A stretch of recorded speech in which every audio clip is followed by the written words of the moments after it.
ዛሬ እንደ ምክር ቢጤም ነው የእግዚአብሔር ቃል ትምህርትም ነው ይዤ የመጣሁት አንድ 7 በፒ እንግሊዘኛ ቃል ተጠቀማለሁ ለዛሬ ፍቀዱልኝ በፒ የሚጀምሩ 7 በጣም አስፈላጊ የሆኑ ለህይወትና ለኑሮ ጠቃሚ የሆኑ መርሆች ወይም ደግሞ አስፈላጊ ትምህርቶች እውነቶችን ላካፍላችሁ ነው የመጣሁት ለመግቢያ እንዲሆነን ግን የኢያሱ መጽሐፈ ኢያሱ ምዕራፍ 1 ቁጥር 8 እናነባለን ከዛ ሌሎች የመጽሐፍ ቅዱስ ክፍሎች ይኖራሉ የተለያዩ መርሆች ስለምናይ ቶፒካል ነገር ነው የምናገረው ከዛ በኋላ እንጸልያለን ቶሎ ለመጨረስ ሞክራለሁ ብዙ ደቂቃ የለንም ለምንድነው ቶሎ ለመጨረስ ምሯሯጣው መጨረሻ ላይ መጸለይ እንድንችል እግዚአብሔር በዛሬው ትምህርትና በዛሬው ጸሎት ዛሬ በሚኖረን ጊዜ የሆነ ነገር በውስጣችን ይጭራል በሚመጡት አመታት የሚበቅልና የሚያፈራ ነገር ያደርጋል ብዬ አምናለሁ ኢያሱ ምዕራፍ 1 ቁጥር 8 የዚህ ሕግ መጽሐፍ ከአፍህ አይለይ የተጻፈውን ሁሉ ተጠብቅና ታደርግ ዘንድ በቀንና በሌሊት አስበው ያን ጊዜም ይቃናልሃል ይከናወንልሃል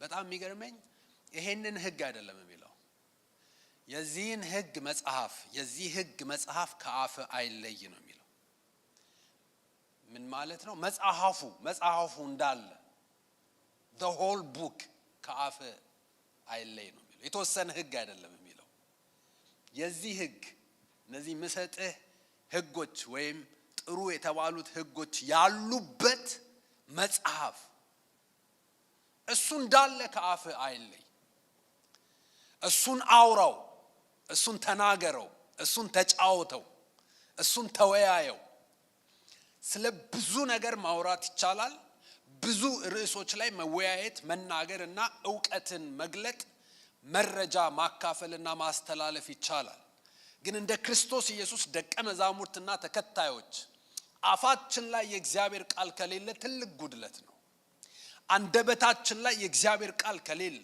ከጓደኞቻችን ጋር ወይም አብረን ከአሳልፋቸው ሰዎች ቤተሰቦችም ይሁኑ ወዳጆች ብዙ ነገር ማውራት ይችላል የእግዚአብሔርን ቃል ማውራት ካልቻልን it is not normal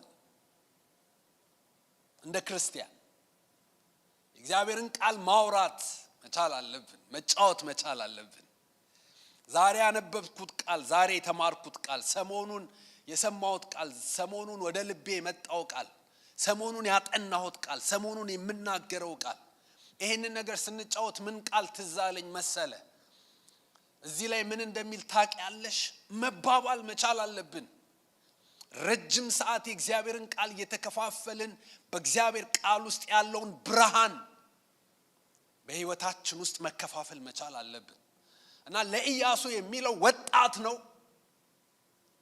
ትልቅ ኃላፊነት የተሰጠው ሰው ነው እሱ አለልኝ ከሱ ጋር አብሬ እሰራለሁ እሄዳለሁ የሚለውን ታላቅ መሪ ያጣ ሰው ነው ድንገት ያልጠበቀው ኃላፊነት እጁ ላይ የወደቀ ሰው ነው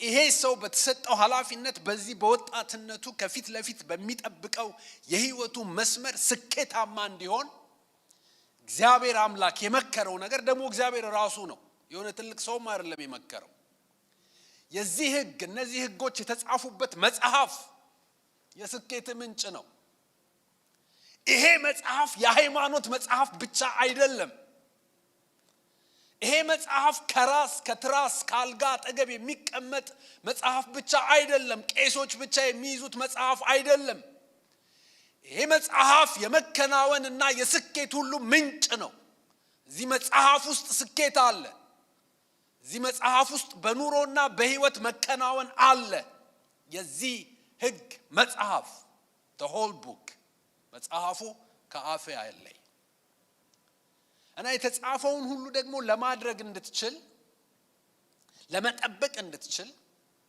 ለማከናወን ለመተግበር እንድትችል አንድ ሚስጥር ልንገርህ። እንዴት ላርገው፣ እንዴት ልኑረው፣ እንዴት ላከናውነው የምትል ከሆነ በቀንና በሌሊት አስበው። ሜዲቴት ኦን ኢት። የምታስበው ነገር የምታሰላስለው ነገር ይወርሳል። አክሽንህን፣ ባህሪህን፣ ድርጊትህን ሁሉ ይቃኘዋል። የሆነ ነገር እያሰላሰልክ እንደ እግዚአብሔር ቃል ለመኖር አትሞክር፣ አትድከም፣ አይሆንም። እግዚአብሔርን ቃል እያሰላሰልክ በቀንም በሌሊትም ልተኛ ስትል እሱን እያሰብክ እያሰላሰልክ ከተኛ ጠዋት ስትነሳ ልብህ በእግዚአብሔር ቃል ሞልቶ ትነሳለህ። በመንገድ ስትሄድ ብዙ ነገር ማድረግ ትችላለህ። በባቡር ውስጥ ያሉትን ሰዎች ማየት ይቻላል፣ ስልክ ማየት ይቻላል፣ ሌላ ነገር ማሰብ ይቻላል፣ ስልክ ማውራት ይቻላል። ግን ደግሞ እነዚህ ነገሮች መጥፎ ባይሆኑም የእግዚአብሔርን ቃል ያሰላሰልክ ደግሞ የምትሄድ ከሆነ የእግዚአብሔርን ቃል ማሰላሰል የሌሊትም የቀንም ስራ ከሆነ ከዛ ማድረግ ትጀምራለህ። ከዛ ባህሪ በዛ መቃኘት ይጀምራል፣ እንደ እግዚአብሔር ቃል መሆን ይጀምራል ነው የሚለው። ያን ጊዜ ምን ትሆናለህ? ይቃናልሃል፣ ይከናወንልሃል። እንግሊዘኛው ላይ ምን እንደሚል ታውቃላችሁ? then you will be prosperous and successful። ይሳካልሃል። እኔ የማነበው መጽሐፍ ቅዱስ ስለ ውድቀት ሳይሆን የሚነግረኝ፣ ስለ ሽንፈት ሳይሆን የሚነግረኝ፣ ስለ ውርደት ሳይሆን የሚነግረኝ፣ ስለ መቃናት ነው የሚነግረኝ፣ ስለ መሳካት ነው የሚነግረኝ። በህይወት እግዚአብሔርን በመውደድ እግዚአብሔርን በመከተል እግዚአብሔርን በመምሰል በኑሮ እግዚአብሔር ባሰመረልኝ የኑሮና የህይወት መስመር ውስጥ የሚከናወንልኝ እንደሆን፣ የሚቃናልኝ እንደሆን፣ በየመታጠፊያውና በየመንገዱ የምደነቃቀፍ የምሰነካከል ጊዜ የማባክን ጉልበት የማባክን እንደሆን ሳይሆን የሚቃናልኝ እንደሆን የሚሳካልኝ እንደሆን ነው መጽሐፍ ቅዱስ የሚነግረኝ። በብዙ ቦታዎች ፕሮስፐረስ ትሆናለህ አለው ለኢያሱ። ይቃናልሃል፣ ደግሞስ ሰክሰስፉል ትሆናለህ።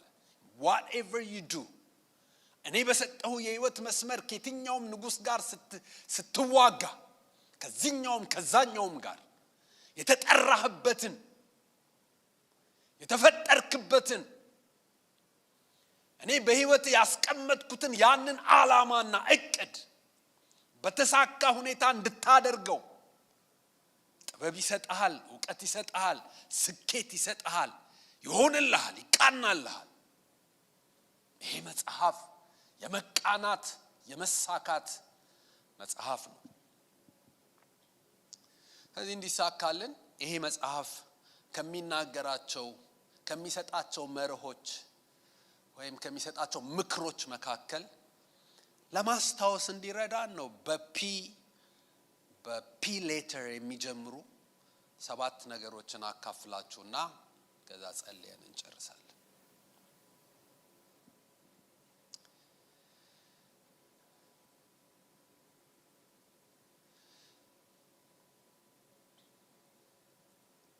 ወደዛ ከመሄዴ በፊት ግን አንድ ሌላ ወጣት እንድታስቡ ፈልጋለሁ። ዳንኤል። ኢያሱ ወጣት ነው፣ ዳንኤልም ወጣት ነው። ልክ እንደናንተ እዚህ እንደተቀመጣችሁት። የዳንኤልማ ይብሳል። ይሄኛው እንኳን በህዝቡ መካከል በአገሩ ነው ያለው። ምንም እንኳን የሚታመንበትን መሪ ቢያጣም ከባድ ኃላፊነት ላይ ቢሆንም፣ ዳንኤልማ ጭራሽ ከአገሩ ከህዝቡ ሁሉ ተለይቶ በምርኮ ሀገር ነው ያለው፣ በባቢሎን ነው ያለው። ግን የዚህ ህግ መጽሐፍ ከአፉ የማይለይ ከአምላኩ ጋር ደግሞ የጠበቀ ግንኙነት ያለው የዕለት ተዕለት ኑሮውን በዚህ መጽሐፍ የቃኘና የሚከተል ሰው ስለነበረ ስለ ዳንኤል ምዕራፍ 6 የመጨረሻው ቁጥር ምን እንደሚል ታውቃላችሁ? ይሄም ዳንኤል ራሱ ሌላ ዳንኤል አይደለም። ይሄ ዳንኤል በዛ ዘመን በነበረው ንጉስ በባቢሎን አገር ውስጥ ኑሮው ሁሉ ተቃናለት። ፕሮስፐር አደረገ ነው የሚለው ሌላው ትርጉም። ተሳካለት፣ ተቃናለት። በባቢሎን መኖሩ ከመቃናት አላገደው። ወንድሞቼና እህቶቼ ከተወለዳችሁበትና ካደጋችሁበት አገር በብዙ ሺህ ማይልስ ርቃችሁ እዚህ አገር መኖራችሁ ከመቃናትና ከመሳካት ሊያግዳችሁ አይችልም። የእናንተ መቃናትና መሳካት ያለው በኤክስተርናል ፋክተሮች ላይ ብቻ አይደለም። እናንተ ዴስታይንድ የሆናችሁት ለመቃናትና ለመሳካት ነው። ይሄንን ማመን አለብን ወገኖቼ ሆይ። የትም ቦታ ተተከሉ ትበቅላላችሁ። እግዚአብሔር አምላክ ለመሳካት ለመቃናት ስለወሰነላችሁ ስለመደበላችሁ። ዳንኤል ተቃናለት በባቢሎን ምድር፣ ሰው ባሪያ በሚሆንበት፣ ሰው ምርኮ በሚሆንበት ምድር ተቃናለት። በትክክለኛው መንገድ ካደረግነው፣ ትክክለኛውን መርህ ከተከተልን እንደርስበታለን ብለን ካሰብነው በላይ አቺቭ ማድረግ እንችላለን። መሳካት ይችላል፣ መቃናት ይችላል። የአገልግሎት ጥሪ ያላቸው ሰዎች እቺ ዓለም አይታቸው ከማታውቃቸው ታላላቅ ሰባኪዎች መካከል ሰባኪዎች ይሆናሉ፣ አስተማሪዎች ይሆናሉ። የቤተ ክርስቲያን መሪዎች፣ great leaders, great preachers and teachers of the word ይሆናሉ፣ መሆን ይችላሉ። ትክክለኛውን መርህ ከተከተሉ።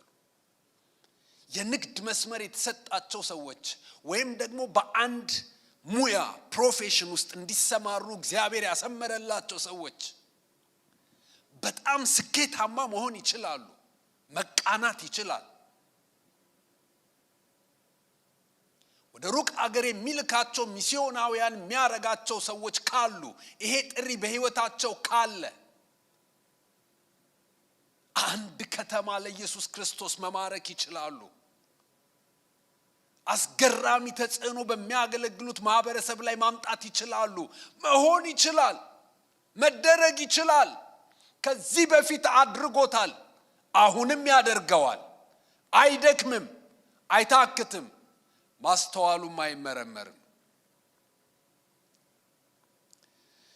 አሁን ወደ 7 ነጥቦች ልምጣና እንጨርሳለን። የመጀመሪያው ነገር ፐርፐዝ፣ በፒ ነው የሚጀምረው ብያቸዋለሁ። ፐርፐዝ መጽሐፍ ቅዱስ በኑሮና በህይወት በዚህ ምድር ላይ የተቃናልን፣ የተሳካልን፣ የተከናወነልን እንድንሆን እንድናውቀውና እንድንከተለው የሚፈልገው የመጀመሪያው ነገር ፐርፐዝ ነው።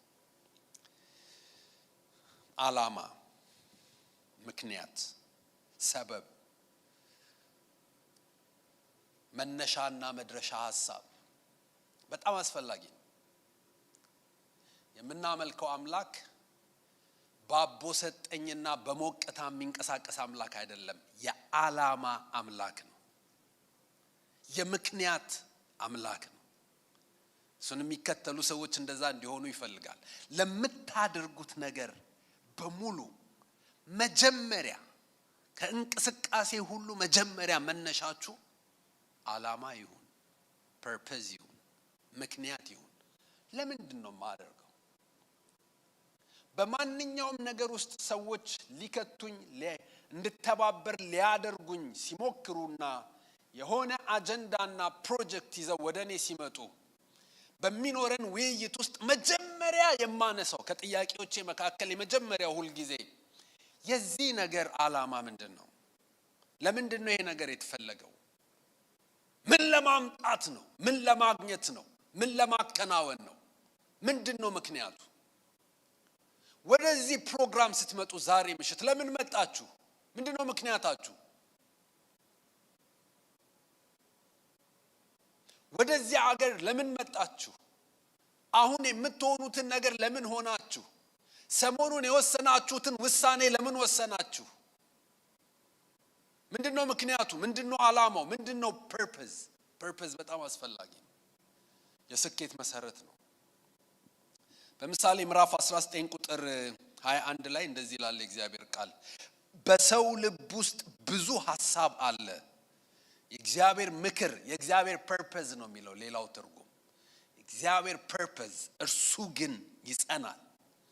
የእግዚአብሔር ምክር የሚጸና በልባችሁ ውስጥ የሚቆይ ብርድ የማያጠፋው ክረምት የማያጠፋው ሰመር የማያጠፋው ሙገሳ የማያጠፋው ሪጀክሽን የማያጠፋው የሰው አጀብ የማያጠፋው የሰው መለየት የማያጠፋው የሚጸና የሚቀጥል የማይጠፋ የሚቆይ የእግዚአብሔር ዓላማ ነው።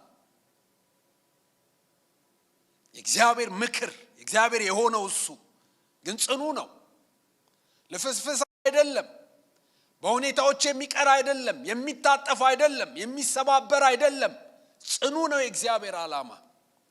የእግዚአብሔር ዓላማ ለሕይወቴ ምንድነው ብሎ እሱን ያገኘ ሰው እንዴት ብፁዕ ነው፣ እንዴት የታደለ ነው፣ እንዴት የተሳካለት ነው። እሱን የያዘ ጊዜ ነው በቃ መሳካት የጀመረው ሕይወቱ። Many are the plans in a person's heart. ብዙ ፕላን ይኖረዋል።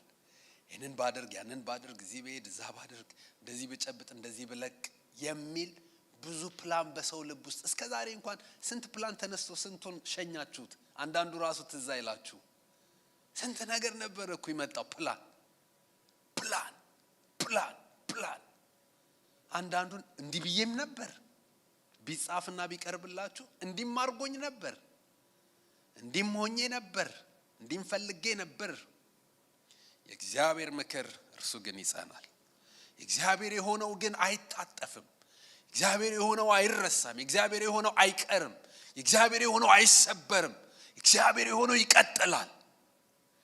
የእግዚአብሔር ዓላማ ፐርፐዝ በሕይወታችሁ ውስጥ በጣም አስፈላጊ ነው። ለምታደርጉት ነገር ሁሉ ምክንያት ይኖራችሁ። ሁለተኛው ፕሬየር በፒ የሚጀምረው ሁለተኛው አስፈላጊ ነገር ለስኬታማነታችን ፕሬየር። ጸሎትን እንደምታውቁት ሰዎች አይደለም የጀመሩት። እንደዚሁ ፕሮግራሙም ከሚረዝምብን አንዳንድ ጊዜ አምላክን ብንጠራ ብሎ ያመጣ ይሄን ሐሳብ ያመጣው ሰው የለም። ጸሎትን የጀመረው እግዚአብሔር ነው። ሪሶርስ ነው የሰጠን። እዛ ውስጥ በጣም ብዙ ሚስጥር፣ እዛ ውስጥ በጣም ብዙ ኃይል፣ እዛ ውስጥ በጣም ብዙ ጉልበት፣ እዛ ውስጥ በጣም ብዙ ስኬት መከናወን አጭቆበት ይሄንን ብታደርጉት ትጠቀሙበታላችሁ፣ ታተርፉበታላችሁ ብሎ ወደኔ ጩህ አትጩህብኝ የሚል ሰው በሞላበት ዓለም ለራሴ የራሴ ጣጣ አናቴ ላይ ወጥቷል፣ ሌላ ምሰማበት አቅም የለኝም የሚል ሰው በበዛበት ዓለም እሱ ግን 24 ሰዓት 24/7 ወደኔ ጩህ ክፍት ነው። አንተን የማልሰማበት ጊዜ የለም። አንተን የማልሰማበት ሰከንድ የለም። ከ24 ሰዓት ውስጥ በሰባቱም ቀናት በማንኛውም ሰዓት ወደኔ መጮህ ትችላለህ።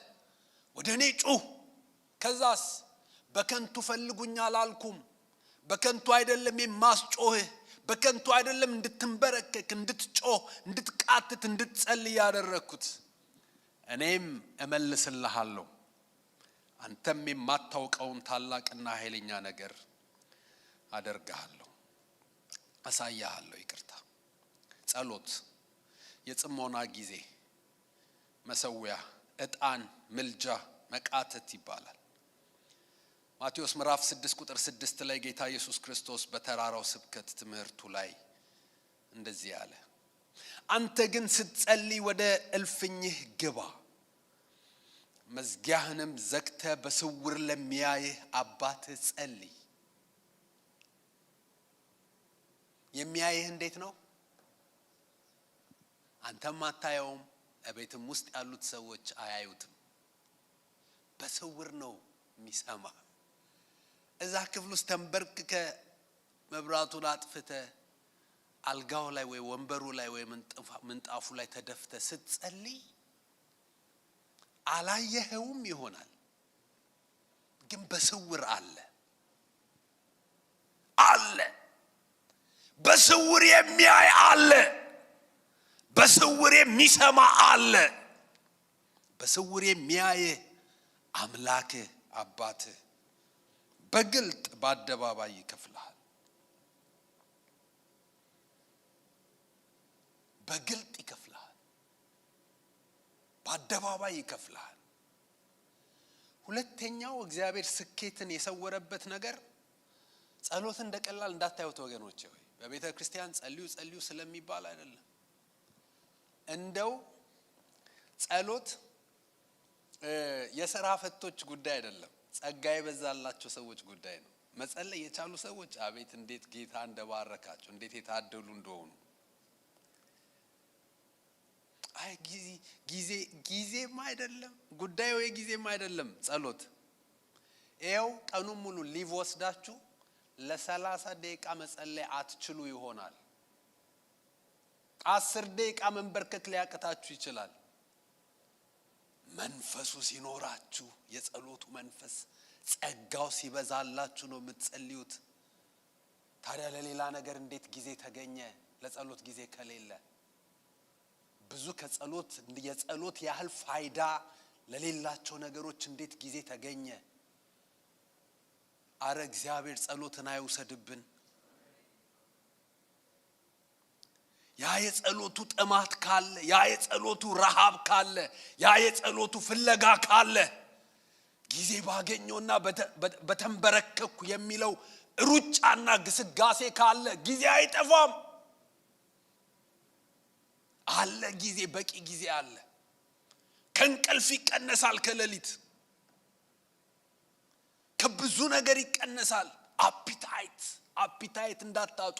የጸሎት አፒታይት የጠፋ ሲመስለኝ ወይም ደግሞ ሲጠፋም እንዴት እንደሚጨንቀኝ ልነግራችሁ አልችልም። በቃ ምኑን ተረፍኩት? እኔ አሁን ምን ልሆን ነው የምለው።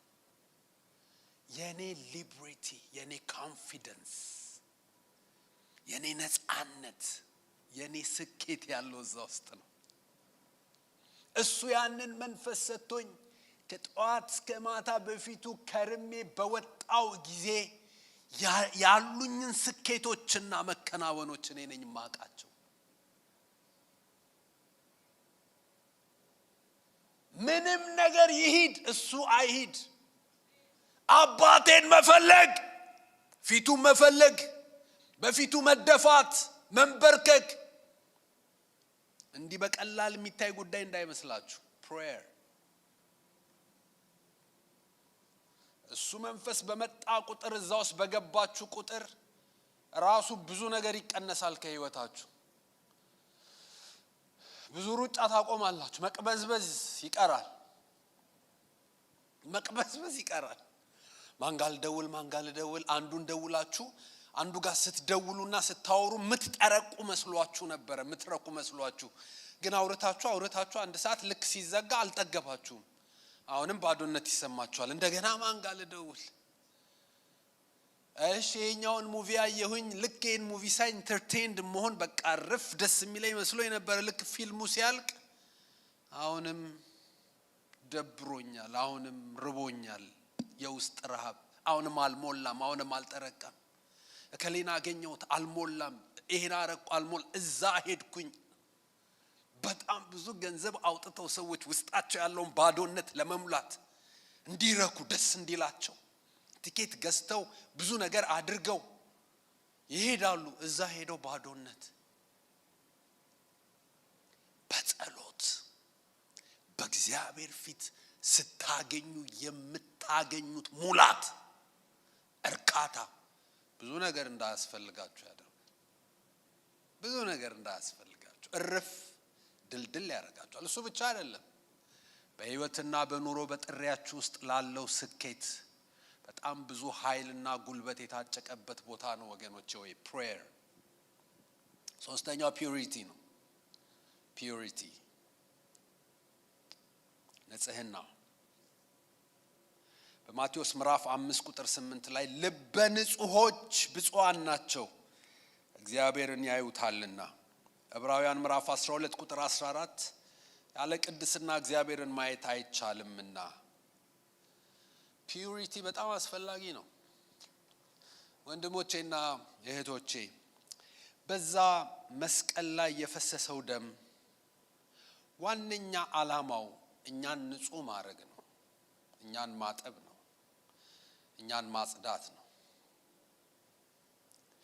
ከዛ በኋላ ግን በዚህ ምድር ላይ ስንኖር መጽሐፍ ቅዱስ እንደዚህ ይላል፣ እውነተኛ አምልኮ መዝሙር ጥሩ ሆኖ ሳለ፣ ዜማ ጥሩ ሆኖ ሳለ፣ እሱ እንዳለ ሆኖ እሱ ሳይፈርስ እሱን ሳናቆም እሱን ሳንተው በሱ ላይ ወላጆች የሌላቸውን ልጆች መጠየቅ፣ መርዳት፣ ማገዝ፣ ምንችለውን ማድረግ፣ ባልቴቶችን አልባሽ አጉራሽ የሌላቸውን ጧሪ ቀባሪ የሌላቸውን ሰዎች መርዳት፣ በመከራቸው መድረስ፣ መጠየቅ። ከዛስ ሰውነትን በዓለም ካለው ምን እድፍ ቆሻሻ dirt መጠበቅ። በዓለም ውስጥ እድፍ አለ፣ ቆሻሻ አለ። የዓለሙ ስትወጡ ስትገቡ ሊያድፍ ይችላል አእምሯችሁ፣ ልባችሁ በጥላቻ በቂም በቅያሜ በመራርነት በማጉረምረም ተገቢ ባልሆነ ስጋዊ ፍላጎት በተለያየ ነገር ሊያድፍ ይችላል። ግን የምንነጻበት ደምና በንጽህና የምንቀጥልበት ጸጋ እንደተሰጠን እንዳትረሱ። በዓለም ላይ ካለ ከሚያሳድፍ ከየትኛውም ጉልበት ካለው ነገር በላይ ጉልበት ያለው አቅም የሚሰጥ ኃይል ያለው የሚያነጻና በንጽህና የሚያኖር ደምና ጸጋ አለ። ሰዎችን ሁሉ የሚያድን እግዚአብሔር ጸጋ ተገልጧል። ይሄም ጸጋ ዓለማዊ ምኞትን ክደን ሌላው ትርጉም ኖ እንድንል ያደርጋል። አንድ ሰው ኖ is the anointed word ብሎ መጽሐፍ ጽፏል። አንድ ሰው ነው የነገረኝ፣ አላነበብኩትም እስካሁን። ኖ is an anointed word። ኖ የምንልበት ኃይል ሰጠን እግዚአብሔር ጸጋ። ኖ የምንልበት፣ እምቢ የምንልበት አቅም፣ ጉልበት። ፒዩሪቲ ለማንም ተብሎ አይደለም፣ ፓስተሩም አይደለም፣ ለሽማግሌዎችም አይደለም፣ አብረውን ለሚያገለግሉም ሰዎች አይደለም፣ ለቤተሰቦቻችንም አይደለም፣ ለወላጆቻችንም አይደለም። በህይወት ውስጥ ከእግዚአብሔር ጋር ላለን ግንኙነትና በተጠራንበት የህይወት መስመር ውስጥ ላለን ስኬታማነት ሌላኛው መርህ ወይም የህይወት ስርዓት ፒዩሪቲ።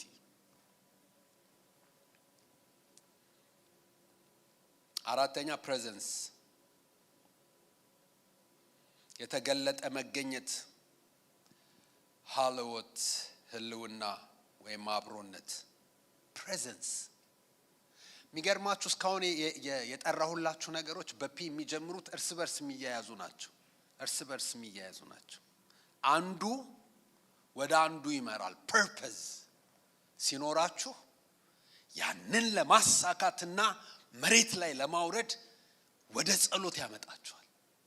እግዚአብሔር ሆይ ይህ በእኔ ላይ ያለ ሐሳብ በህይወቴ እንዲከናወን እፈልጋለሁ፣ ይከናወን ወደሚል መሻት፣ ሸክም፣ ጸሎት፣ ምልጃ፣ መቃተት ያመጣችኋል። በምትጸልዩበት ጊዜ ደግሞ በጸሎት ውስጥ የምትቀበሉት ጸጋና መንፈስ በንጽህና እንድትመላለሱ ያደርጋችኋል። ብዙ ነገር ማስወገድ ትጀምራላችሁ። ዲፋይል ከሚያረጋችሁ፣ ከሚያቆሽሻችሁ፣ ከሚያሳድፋችሁ ነገር መራቅ። ዲሊት የምታረጓቸው አፕሊኬሽኖች ይኖራሉ ማንም ሳይነግራችሁ። መንግስት እዘጋዋለሁ ብሎ አዋጅ ሳያወጣ በፊት እናንተ ትዘጉታላችሁ። አፒታይት እያጣችሁ ትመጣላችሁ ለሚያቆሽሻችሁ፣ ዲፋይል ለሚያረጋችሁ ነገር ማለት። ከዛስ ይሄ ፒዩሪቲ የበለጠ ወደ ፕሬዘንስ እንድትገቡ ያደርጋችኋል። ለምን? ልበ ንጹሃን ብፁዓን ናቸው። ምንድነው ትርፋቸው? they will see him. ያዩታል። እግዚአብሔርን በፊቴ አየዋለሁ በቀኜ ነውና አልታወክም ብሎ እንዳለው ሰው ማለት ይጀምራሉ። I see him every day. He is my friend ይላሉ። የእግዚአብሔር ፕሬዘንስ ከሌላው ሰው በተለየ መለማመድ ይጀምራሉ። ያውቃሉ አብሯቸው እንዳለ፣ የሚገቡበት ቦታ ውስጥ ሁሉ አብሯቸው እንዳለ፣ በገበያ ቦታ ከሰዎች ጋር ሆነው በግላቸው፣ በቤታቸው፣ በአደባባይ፣ በስራ ቦታ፣ በትምህርት ቤት፣ በማንኛውም ቦታ በማንኛውም ጊዜ አብሯቸው እንዳለ ይታወቃቸዋል። manifested presence of the Almighty የተገለጠ ህልውና ይሆናል። presence በመዝሙር ምዕራፍ 51 ቁጥር 11 ላይ ዳዊት የጸለየውን ጸሎት ታስታውሳላችሁ። የንስሐ ምዕራፍ ነው እንደምታውቁት። ነብዩ ናታን መጥቶ ኮንፍሮንት ባደረገው ጊዜ የጸለየው ጸሎት ነው። ከጸለየው ጸሎት መካከል አንደኛው ከፊትህ አትጣለኝ፣ do not cast me out of your presence። ከምትሰርዘኝ ቦታ ሰርዘኝ፣ ከምታወጣኝ ቦታ አውጣኝ፣ ምትወስደውን ውሰድ፣ ምታስቀረውን አስቀር። ስለየትኛውም ተውልኝና አስቀርልኝ ብዬ አልጠይቅም። አንድ ነገር ግን እጠይቅሃለሁ፣ አታውጣኝ። የሚገባበትና የሚወጣበት ጉዳይ ነው ይሄ ፕሬዘንስ የሚባለው ነገር። አታውጣኝ፣ ከዛ ውስጥ አታውጣኝ፣ አትጣለኝ ከዛ ውስጥ። ዛጋ ነው የኔ የህይወት ጣዕም ቃና ያለው፣ የኔ የህይወት ትርጉም፣ የህይወት ኢነርጂ ያለው እዛ ውስጥ ነው ያለው። ነገር የሚጣፍጠኝ እዛ ውስጥ ነው። ምበላው የሚጣፍጠኝ፣ ምለብሰው የሚሞቀኝ፣ ማገኘው ደስታ የሚሰጠኝ፣ እያንዳንዱ ነገር ጣዕም የሚሰጠኝ፣ ስቀመጥ ደስ የሚለኝ፣ ስቆምም ደስ የሚለኝ፣ ስሄድም ደስ የሚለኝ፣ ስቀርም ደስ የሚለኝ፣ እዛ ውስጥ ከሆንኩኝ ሙሉ ነኝ። እዛ ውስጥ ከሆንኩኝ ነፃ ነኝ። ከዛ ያወጣኝ ቀን ምንም ነገር ቢኖረኝ ጣዕም የለውም፣ ትርጉም የለውም ማለት።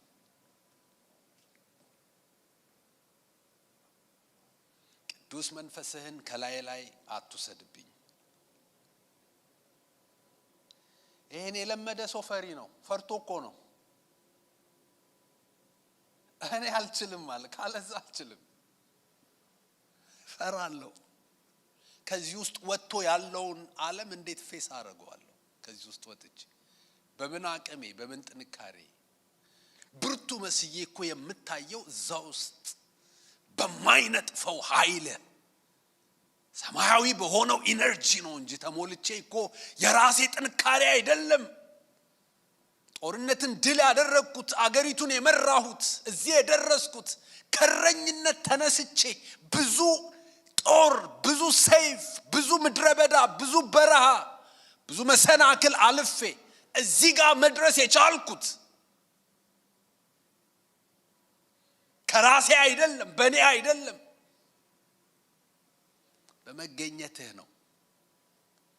እኔ የምሞተው መቃብር የምገባ ጊዜ ሳይሆን እኔ የምሞተው ከዚህ ውስጥ የወጣው ቀን ነው። አታውጣኝ። ስኬቴ እዛ ውስጥ ነው ያለው። በመዝሙር ምዕራፍ 16 ቁጥር 11 ላይ የህይወትን መንገድ አሳየኸኝ። የህይወት መንገድ ወዴት ነው የሚወስደው? ከፊትህ ጋር ደስታን አጠገብከኝ። የህይወት መንገድ ወደ ፊቱ ነው የሚወስደው። ፊቱ ማለት ፕሬዘንሱ ነው። ህይወት ያለው እዛ ውስጥ ነው። በቀኝህም የዘላለም ፍስሐ አለ። There is a fullness of joy in your presence. በመገኘትህ ውስጥ የደስታ ሙላት አለ። ደስ ደስ ደስ ደስ። ብዙ ነገር አልተሳካም። ገና የተንጠለጠሉ ነገሮች አሉ፣ ያልሆኑም ነገሮች አሉ። ያልተፈለጉ ነገሮች ሆነዋል፣ የተፈለጉ ነገሮች አልሆኑም። ግን እዛ ውስጥ የሆነ ነገር ይታየኛል። ተስፋ ይታየኛል። ሚሆን ይመስለኛል። የሆነ ብርታት አለ። ለመኖር አቅም አለኝ። ነገን ሳስብ አይጨልምብኝም። የሆነው ሆኖ የተዘጋው ተዘግቶ የተጣመመው ተጣሞ እዛ ውስጥ ግን ስሆን ደስታ አለ። ካንተ ዘንድ የሆነ ደስታ አለ። ክድን አይልብኝም። የሆነ ኦፕቲሚስቲክ ነኝ። ተስፋ ነገር ይታየኛል። ማንም ሳይመክረኝ ማንም አይዞ ሳይለኝ ይሰማኛል። እዛ ውስጥ ስኬት አለ። እዛ ውስጥ ወድቆ መነሳት አለ። እዛ ውስጥ መበርታት አለ። እዛ ውስጥ መጽናት አለ። ደስታ አለ። የእግዚአብሔር ደስታ ኃይል ስለሆነ ፕሬዘንስ ካልን በኋላ አምስተኛው ፓወር ኃይል። በጣም የሚገርማችሁ አንዱ ወደ አንዱ ይመራል ብያችሁ የለ፣ ተያያዥ ናቸው ብያችሁ የለ። ፕሬዘንስ ውስጥ ስትሆኑ አንደኛው ተርፋችሁ ኃይል ነው። አቅም፣ ጥንካሬ፣ ብርታት፣ ኃይል፣ ጉልበት ማለት ነው። ኃይል ታገኛላችሁ የእግዚአብሔር መንፈስ ህልውና ውስጥ ስትሆኑ። ልክ ለኢያሱ በምዕራፍ 1 ቁጥር 8 ላይ እንደተባለው በሐዋርያት ሥራ ምዕራፍ 1 ቁጥር 8 ላይ በተመሳሳይ ቁጥር ላይ የሚገርም ነገር ተነግሯል ለሐዋርያቱ። ልክ እንደ ኢያሱ ድንገት ተስፋ ያደረጉትን ይቤዠናል ብለው የተከተሉትን እረኛቸውን መሪያቸውን ላጡ፣ ብቸኝነት ለተሰማቸው፣ ብርድ ላላቸው፣ ምን ልንሆን ነው ላሉ ሰዎች ከጥቂት ቀን በኋላ አብ በነቢያቱ በኩል የገባው ተስፋ እኔም ደግሞ ደጋግሜ ነገርኳችሁ ይፈጸማል። መንፈስ ቅዱስ በእናንተ ላይ ይመጣል። መንፈስ ቅዱስ በእናንተ ላይ በወረደ ጊዜ ምን ማለት ነው? እግዚአብሔር መጣ ማለት ነው። His presence መንፈስ ቅዱስ መጣ ማለት በልሳን መናገርና አጋንንት ማስወጣት ብቻ አይደለም። መጀመሪያ ፕሬዘንስ ነው። His presence መንፈስ ቅዱስ መጣ ማለት ፕሬዘንስ። ከዛስ ኃይል ትቀበላላችሁ። ፕሬዘንሱ ሲመጣ ኃይል ትቀበላላችሁ። እዛ ውስጥ ኃይል አለ። ከዛ ምን ይሆናል? ኃይሉን ምን እናደርገዋለን? የተጠራችሁበት ጥሪ አለ። በሆድ ሳልሰራችሁ አውቂያችኋለሁ፣ ከማህፀን ሳትወጡ ቀድሻችኋለሁ፣ ለይቻችኋለሁ። ሌሊቱን ሙሉ ስጸልይ አድሬ of all the people around me ከነበሩት ሰዎች ሁሉ በላይ በስም እየጠራው ነቅሼ እናንተን ያወጣሁበት 3 ዓመት ከኔ ጋር እንድትወጡ እንድትገቡ ያደረኩበት በህይወታችሁ ላይ ያስቀመጥኩት ተልእኮ አለ፣ ጥሪ አለ፣ መስመር አለ፣ አጀንዳ አለ። የመለኮት አይን አርፎባችኋል። የመለኮት ስራ አለባችሁ። የተሰመረላችሁ መስመር አለ። እንዴት እንደምትኖሩ፣ እንዴት እንደምትወጡ፣ እንደምትገቡ፣ እንዴት እንደምትሞቱ ራሱ ይታወቃል። መቼ እንደምትሞቱ ይታወቃል። ይሄ ኃይል የተጠራችሁበትን ኑሮ እንድትኖሩ ያደርጋችኋል። ኃይል ይሰጣችኋል፣ አቅም ይሰጣችኋል። ከዛ በኋላ ምንድን ነው ያለው?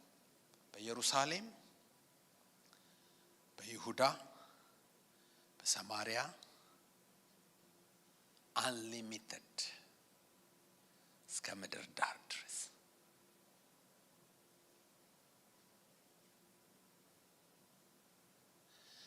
your purpose in life, God's agenda in your life, unlimited. የት ሊወስድህ እንደሚችል አታውቅ። የት ሊያደርስ፣ የት ሊያስገባ፣ የት ሊያስወጣ እንደሚችል አታውቅ። እስከ ምድር ዳር ድረስ ምስክሮቼ ትሆናላችሁ። ፕሬዘንሱ ሲመጣ ፓወር ይሰጣችኋል። ያ ፓወር የተጠራችሁበትን ነገር እንድታደርጉ ምስክር እንድትሆኑ ነው የተጠሩት። ያ ነው ጥሪያቸው። እሱን እንድትሆኑ ያደርጋችኋል። በእናንተ ውስጥ እግዚአብሔር ያስቀመጠው ዓላማ ተግባራዊ እንዲሆን ኢነርጂ ይሰጣቸዋል፣ ሞቲቬሽን ይሰጣቸዋል፣ አቅም ይሰጣቸዋል። ጨው ወባለ ብርድ ውስጥ ከብርድ ልብሳችሁ ተነስታችሁ እንድትወጡ የሚያደርጋችሁ ሞቲቬሽን፣ ኃይል፣ ኢነርጂ ይሰጣችኋል። ስትናገሩ፣ ስትመክሩ፣ ስትጽፉ፣ ስትሰሩ፣ ስታደርጉ ኃይል ይሰጣችኋል። ሌላ ወጣት ትዝ አለኝ። ከኢያሱና ከዳንኤል ሌላ በወጣትነቱ የተቃናለት ዮሴፍ በጶጢፋራ ቤት ተሽጦ ሄዶ ተገዝቶ ምን እንደሚል ታውቃላችሁ? እግዚአብሔርም ከዮሴፍ ጋር ነበር፣ የሚሰራውንም ሁሉ ያከናውንለት ነበር። አሁን ጥያቄው ዮሴፍ ምን ነበር የሚሰራው ነው? ባይብል ስተዲ ነበር የሚያስጠናው? የጸሎት ቡድን መሪ ነበረ? አምልኮ ነበር ቢመራው? ቤተክርስቲያን ነገር ነበር እንዴ? ጶጢፋራ ቤት አልጋ ነበር የሚያነጥፈው? ሽንኩርት ነበር የሚከትፈው? ቤት ነበር የሚያጸደው? እሱን ያከናውንለት ነበር። ቢዩቲፉል እንዲሆን፣ ያማረ እንዲሆን የሚሰራው ስራ የተቃና፣ የሚማርክ፣ የሚሞላ፣ ሰው ሲያየው የሚወደው፣ አለቃው የሚወደው እንዲሆን ያከናውንለት ነበር። አብሮት ነበረ። ትረስት አደረገው። ይሄ ሰው የሚሰራው ነገር ሁሉ ያምራል፣ ደስ ይላል። በቃ ይሄንንም ቁልፍ እንካ፣ ያኛውንም እንካ፣ ይሄኛውንም እንካ። ሚስት ማይሰጥ ስለሆነ አልሰጠውም እንጂ መጽሐፉ ነው የሚለው ከሚስቱ በስተቀር በቤት ውስጥ ያልሰጠው ነገር የለም።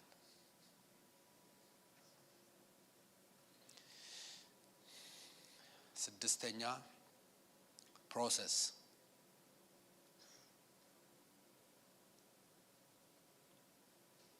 ሂደት፣ ደረጃ፣ ስቴፕ፣ ቀደም ተከተል።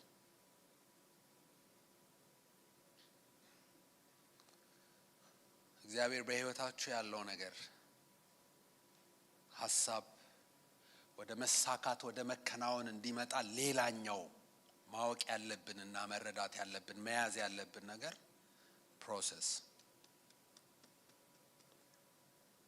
The process is as important as the product. ብዙ ጊዜ ውጤት ተኮርነን አሻግረን ያንን የመጨረሻውን ኢንድ ሪዘልት መጨበጥ የምንፈልግ ሰዎች ነን።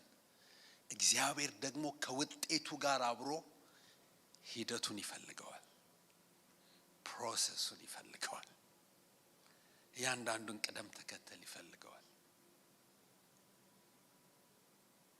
ስለማይቻል እንዳይመስላችሁ ሄዶ ባንዴ ያላስጨበጠን ይችላል። ምን ይከለክለዋል? ባንዴ ሊያስጨብጠን ሊያደርሰን ይችላል። ግን ፕሮሰሱን ይፈልገዋል፣ ፕሮሰሱን ያምነዋል፣ አስፈላጊነቱን ያውቃል። ግብፃውያን የሄዱትን ጉዞ አንድ ወዳጄ አብረን ምንጸልይ እንደዚህ ብሎ ገለጸው። ኤግዚት፣ ኤግዞስት፣ ኤግዞልት። ከግብፅ ወጡ፣ ኤግዚት አረጉ። ከዛስ ፕሮሰሱ ኤግዞስት፣ መራገፍ ያለበትን እያራገፈ ኤግዞስት እስኪያደርጉ ድረስ።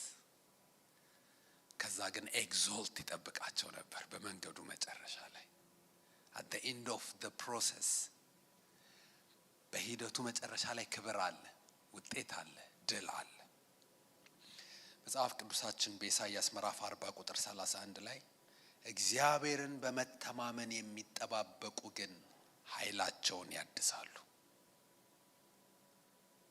አምነው የሚጠብቁ፣ በፈለጉት ጊዜ ባይሆንም፣ በፈለጉት መንገድ ባይሆንም፣ በፕሮሰስ ውስጥ የሚያልፉ፣ የሚታመኑ፣ የሚጠብቁ ሰዎች ጊዜ አያልፍባቸውም፣ እድል አያልፍባቸውም፣ ኃይላቸውን ያድሳሉ፣ ይታደሳሉ፣ ይበረታሉ፣ ሪኒው ያደርጋሉ። ስለ ፕሮሰስ የሚያስተምረኝ አንድ ክፍል አለ ጌታ ኢየሱስ ክርስቶስ ባስተማረው ትምህርት ላይ በማርቆስ ወንጌል ምዕራፍ 4 ከቁጥር 26 እስከ 29 ሶስት ቁጥሮች እንደዚህ ይላል። እርሱም አለ ረጅም ትምህርት እያስተማረ ነው። የትምህርቱ ቦታ እንደውም ባህር ዳር ነበር። ባህር ዳር ላይ ሆኖ ነበር ሲያስተምር የነበረው እና እንደዚህ አለ። በምድር ዘርን እንደሚዘራ ሰው የእግዚአብሔር መንግስት እንደዚሁ ናት። ሌሊትና ቀን ይተኛልም ይነሳልም፣ እርሱም እንዴት እንደሚሆን ሳያውቅ ይበቅላል። ዘሩ ይበቅላል ያድግማል። ምድሪቱም አውቃ በመጀመሪያ ቡቃያ፣ ኋላም ዛላ፣ ኋላም በዛላው ፍጹም ሰብል ታፈራለች። ፍሬ ግን ሲበስል መከር ደርሷልና ወዲያው ማጭድ ይላካል። የእግዚአብሔር መንግስት እንደዚህ ናት ብሎ በምሳሌ ነው የሚያስተምረው። አንድ ሰው በእርሻው ቦታ ላይ እንደዘራት የሰናፍጭ ቅንጣት ነች። ዘራት፣ ምትበቅላት መስልም፣ ግን በፕሮሰስ በሂደት እያደገች መጣች። ለብዙዎች መጠለያ ሆነች። እዚህ ዛሬ የራሳቸውን መንገድ ለማቃናት ስትራግል እያደረጉ ያሉ አሉ። ከተወሰነ ጊዜ በኋላ ፕሮሰሱን አልፎ ሲጨርሱ ግን ለብዙ ሰው መጠለያ የሚሆኑ ሰዎች አሉ። ለብዙ ሰው መነሳት ምክንያት የሚሆኑ፣ ለብዙ ሰው አቅጣጫ መያዝ ምክንያት የሚሆኑ ሰዎች አሉ። ይተኛል ይነሳል ሳያውቅ እያንዳንዱ ስቴፑን ጠብቆ ደረጃውን ጠብቆ በፕሮሰስ ወደ ፍጻሜው ይመጣል። እሺ ልጨርስ። የመጨረሻው ፕሮግረስ ሰባተኛውና የመጨረሻው መሻሻል፣ መለወጥ፣ ማደግ፣ መጨመር። በመሰረቱ እኛ በጣም ኦብሰስድ መሆን ያለብን በሰክሰስ ሳይሆን በፕሮግረስ ነው። የፕሮግረስ መንገድ ራሱ ወደድንም ጠላንም ወደ ሰክሰስ ስለሚያደርሰን መጽሐፍ ቅዱስ ስለ መሻሻል እንድናስብ፣ ስለ ፕሮግረስ እንድናስብ ነው የሚመክረን።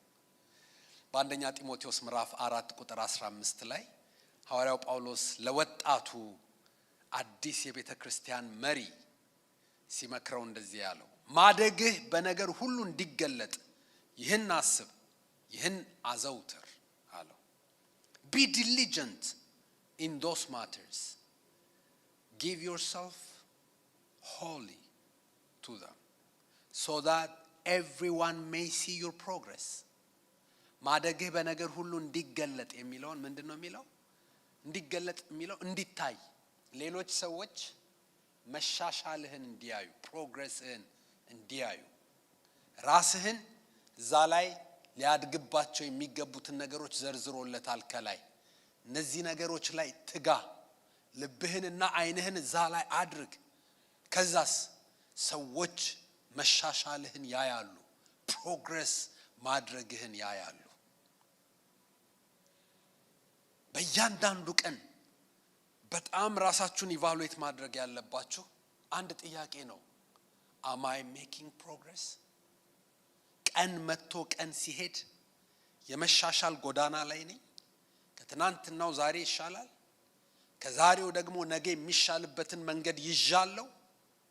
መሻሻል ፕሮግረስ ወደ ስኬት ያደርሳል።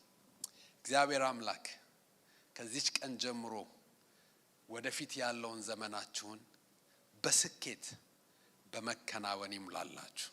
ሁላችንም እንጸልይ።